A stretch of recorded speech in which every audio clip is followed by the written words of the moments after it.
সময়মতে অফিচলৈ নাহে এইটো অত্যন্ত এটা বেয়া মনোবৃত্তি আৰু এনে ধৰণৰ মনোবৃত্তিৰে আমি প্ৰশাসন চলাব নোৱাৰিম সেই তাৰ বাবে সকলোকে মই অনুৰোধ জনাইছো আৰু এটা সকিয়নিয়ে দিছো মই যদি তেওঁলোকে সময়মতে অফিচলৈ নাহে তেতিয়া বিধিগতভাৱে তেওঁলোকৰ বিৰুদ্ধে ব্যৱস্থা লোৱা হ'ব আজি আপুনি কোনো এগৰাকী বিষয়াক লগ পোৱা নাছিলে সময় মানে নিৰ্ধাৰিত যিটো সময় তাৰে মাজত কেইগৰাকী মানে এজন ইনকুৱেষ্ট কৰিবলৈ গৈছিলে এজনে ছুটি লৈছিলে কিন্তু সৰহসংখ্যক বিষয়াক মই লগ পোৱা নাছিলো হয় আৰু এইটো আজিৰ কথা নহয় মই মুৰব্বীজন হলেও এইষাৰ কথা মই মানিব লাগিব যে মৰিগাঁও জিলাৰ বহুতো কাৰ্যালয়ত সময়মতে আমাৰ চৰকাৰী কৰ্মচাৰীসকল নাহে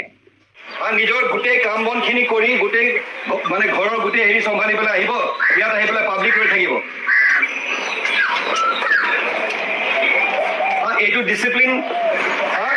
এইটো আমাৰ হেৰি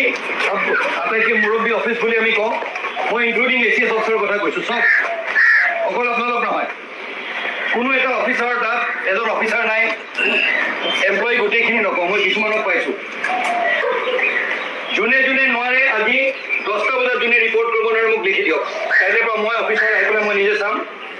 ঘৰ দুৱাৰ যদি ইমান বেছি ডাঙৰ ঘৰৰ ৰেছপঞ্চিবিলিটি বেছি চাকৰি দৰমহাটো ল'ব নালাগে তেতিয়াহ'লে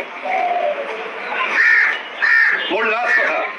সময়মতে ইয়াত আহি পাব্লিক জেনেৰেল পাব্লিক দুখীয়া দৰিদ্ৰ মানুহ গাঁৱৰ মানুহ আহে আহি পেলাই ইয়াত বহুত কষ্ট কৰি দূৰৰ পৰা আহে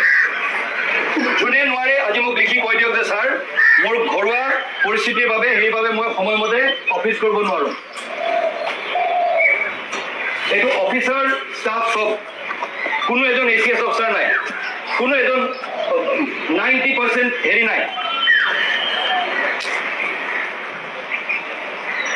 এইটো কি অফিচ হ'ল নেকি